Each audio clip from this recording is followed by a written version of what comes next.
and that is paramount.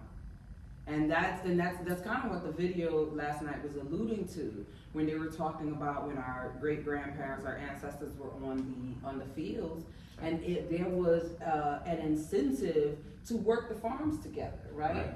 So they fed one another. When it was the factory industry, you know, the women stayed home and the men went to work, and that fed the family dynamic. Yes. But now in the computer age, in the tech age, it's like, you know, we women are out there doing our thing, making money, and a lot of women is like, no, well, I don't need you, and keep it moving.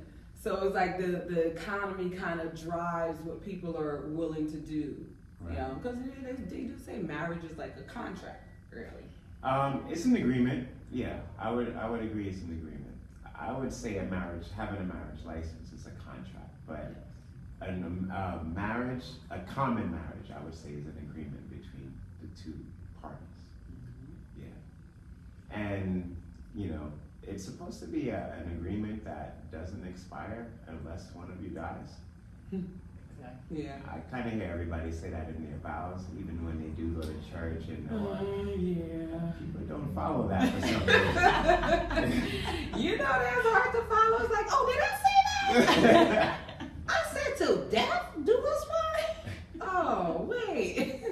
Let's see about this. How about you, Axel? Let's hear it. Well, family is beautiful. Everybody should be patient and attentive to each other, aware of what's going on. And I find family to be a beautiful thing. That's what I've always wanted all my life. So I'm happy I am able to have this union with my king. And like, our relationship is in a place where, I don't know, it's like rainbow, like beautiful colors. So I'm at a happy place in my life. I have beautiful children. We get to travel together, experience life together, make beautiful memories, and we get to share it with the world. So, and they are following and watching, and so when they say they're being very modest about the traveling, let me be clear, okay? They're being modest right now because these people spent. It was like, what, 2 months in Honduras? I spent 3 months. I was there 2 months with the kids. He spent 3 months. And you spent 3 months. Okay. Yeah. And then you all went to Jamaica. There was another place that you went to, Hawaii. Hawaii, that was the last. Hawaii. You see, I'll be clocking. I'll be clocking and watching because I am a fan. All right. Thank you for watching. Yeah, no, absolutely. No, I find it really fun and encouraging because like that was like my vision. Like I wanted to homeschool my kids, right? Yeah, it's so cool. By the way, they homeschool their kids. Yeah. We homeschool. Who? Tell us about that. Oh my goodness. I have to say, it's been a blessing to homeschool the children. And like one of the Nyla, she's our 6-year-old daughter. She's completely homeschooled. She's never been to public school. And just how enthusiastic she is on learning. And I get to spend that quality one-on-one time that most children don't have. Right. And she told me one day, I'm so happy that you're my teacher. You helped me learn many, many things. Now I know how to read. And she reads so well. Like, it's amazing. And all the kids love the homeschool, so they love it. You know what? Because let me tell you something. During the pandemic, my kids was like, we cool with this? Right. What? We only got to roll over or wash our face. It was like, we got this. Right. We're all right with this. And when I was growing up, real quick, we was going to school, spending like what? How many hours of school? 8 hours of school. And if your parents are working, you don't get to see them. You don't get to develop a certain type of relationship with them. It's almost like you don't know your parents and you're spending so many hours with strangers. You don't really know your siblings or your parents because you're away from each other all the time. But this is like, to me, it's a blessing being able to homeschool because like I know my children's characteristics. I know if my son is acting up or being a little extra, that he's the extra one if you pay attention. Oh yes, oh yes, oh yes. I want to say his name, but Leonidas. Leonidas, his middle name is Busy, and he lives up to it. Yes. He is our active young man. I'm telling you guys gotta go check out their page because Nyla that they were talking about, she's the cutest thing. She has this face when she's sitting down and she's just, it's just so adorable. I'm just like, oh my gosh.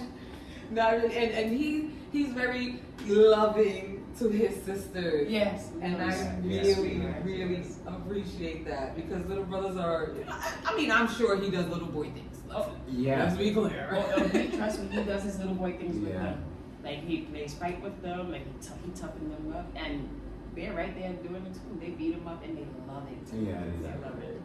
That's so good. Oh my goodness. I'm really honored. I'm just going to say that I am really honored to have you all here because, like I said, I've been watching from the beginning and watching the growth and just seeing, you've learned so much during this time because when she started, y'all listen, when she started, she wasn't so super tech savvy. I was not. She had to learn, okay?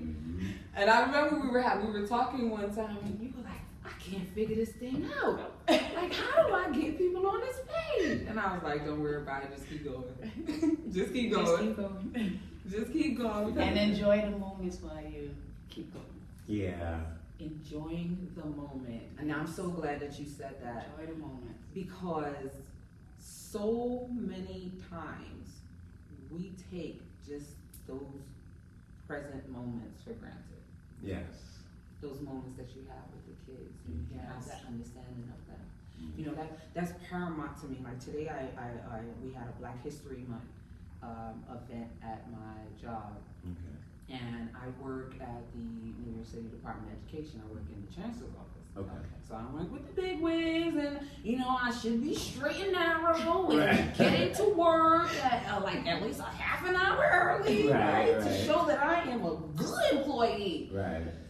But life be lifing, right? Yes. Exactly. And excuse me. And I actually wrote a poem yesterday and read it to them that included that. What do I do when I'm trying to achieve Black excellence, but I want to give my child that extra hug and kiss in the morning before I drop them to school? Right. So do I choose to drop my child to school on time and forego the hug and kiss, or am I late? Yeah. And my job knows that 9 times out of 10 she gonna show up late. You know what I'm saying? She gonna show up late and she's gonna be proud of her tardiness. Right. Because you know what? My daughter's in school smiling. Yes. And it means something that you took that moment to give them what they needed. Yeah, it really does because, I've always had this thing. Like, I can't serve and be in service to the kids of New York City more than I'm servicing my children. Yes, exactly. I love my career and I love what I do and I know I'm helping millions of kids and their families, but at the same time, one thing that I've learned in life and my travels and conversations with just people, adult, older people, is cherish those moments that you have with your children when they're young. Yes. Because that time goes by so fast. Yeah. And then to think, like, if I'm not present in that moment with my children, I can't be my children's advocate. If a teacher can tell me more about my child than I know, that's an issue. That wouldn't sit well with me. Yes.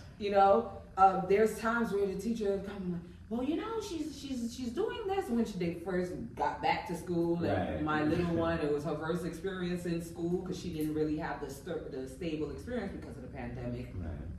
So the teacher's like, oh, she's very antisocial.